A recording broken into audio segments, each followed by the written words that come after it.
जम्मू कश्मीर में सुरक्षा बल को बड़ी कामयाबी मिली है। सुरक्षा बल ने पुलवामा के त्राल में चल रही मुठभेड़ में जैश के 3 आतंकी मार गिराए हैं। मुठभेड़ में सुरक्षा बल ने आतंकी संगठन जैश के कमांडर मुदस्सिर को मार गिराया है। मुदस्सिर वही आतंकी है जिसने 14 फरवरी को सीआरपीएफ काफिले पर हुए आत्मघाती हमले के लिए आईडी प्लान किया था। बताया जा रहा है कि पुलवामा हमलों की साजिश रचने वालों में 2 में से मुदस्सिर भी एक था। जांच एजेंसियों के मुताबिक मुदस्सिर ने कामरान के साथ मिलकर आत्मघाती हमले के लिए आईडी किट बनाई थी। ये खास तरीके की किट थी जो गाड़ी के जरिए आत्मघाती हमले के लिए बनाई गई थी। सुरक्षा बल ने कामरान को पुलवामा हमले के तुरंत बाद ही मार गिराया था। 24 साल का मुदस्सिर 1 साल पहले ही जैश में शामिल हुआ था। इससे पहले वो जैश का ओवरग्राउंड वर्कर था। इसके अलावा जैश ने कल से चल रही मुठभेड़ में सज्जाद नाम के एक और आतंकी को मारने में सुरक्षा बलों को कामयाबी मिली है। सीआरपीएफ काफिले पर हमले के लिए सज्जाद ने गाड़ी खरीदने में मदद की थी और फिर वही गाड़ी को हमले की जगह लाया था।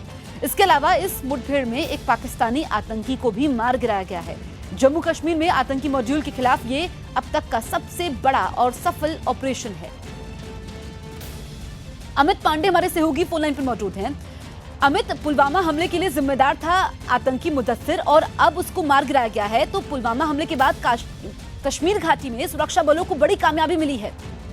जी बिल्कुल, जो पुलवामा हमले का मॉड्यूल था जिसको बर्स्ट करने की सुरक्षा एजेंसियां कोशिश कर रही थी और लगातार इस मॉड्यूल में शामिल आतंकियों के खिलाफ कार्रवाई जारी थी और धमाके के बाद से ही एक एक कर इनके जो आतंकी मारे गए थे उसको देखते हुए सबसे बड़ी कामयाबी रविवार को यहाँ पर मिली है। 3 आतंकी मारे गए हैं और जो मुदस्सिर था ये एक तरीके का आईईडी एक्सपर्ट था और इसी ने पूरी की पूरी आईईडी की जो किट थी वाहन में वो तैयार करने में मदद मिली थी। बहुत दिनों से इसकी सूचना मिल रही थी, बहुत दिनों से इसके मूवमेंट की सूचना मिल रही थी और आखिरकार रविवार को इसको घेरा है और मुदस्सिर के साथ एक और आतंकी सज्जाद उसको भी मार गिराया है। तो बहुत बड़ा ये ऑपरेशन है और एक इस मॉड्यूल को जो लोकल मॉड्यूल था जिसने पुलवामा आत्मघाती वाहन हमले को सपोर्ट किया था, ये उसको बर्स्ट करने में, उसको क्रैक करने में बहुत बड़ी ये सफलता मिली है सुरक्षा एजेंसियों को। बिल्कुल अमित, आपका इस तमाम जानकारी के लिए बहुत बहुत शुक्रिया।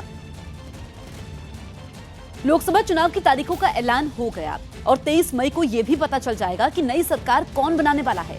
चुनाव की तारीखों का ऐलान के साथ ही देश में आदर्श चुनाव आचार संहिता भी लागू हो गई,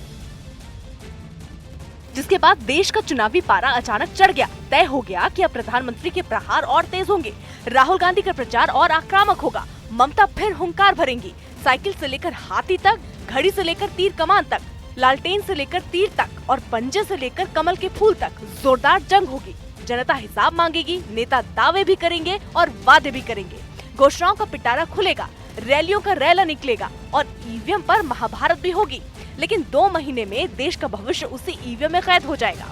The MCC for the guidance of political parties and candidates comes into effect from today itself in the entire country. चुनाव का ऐलान हुआ ही था कि जीत के दावे शुरू हो गए। प्रधानमंत्री ने ट्विटर से ही 5 साल का हिसाब देना शुरू कर दिया। ट्विटर पर लिख दिया कि फिर एक बार मोदी सरकार।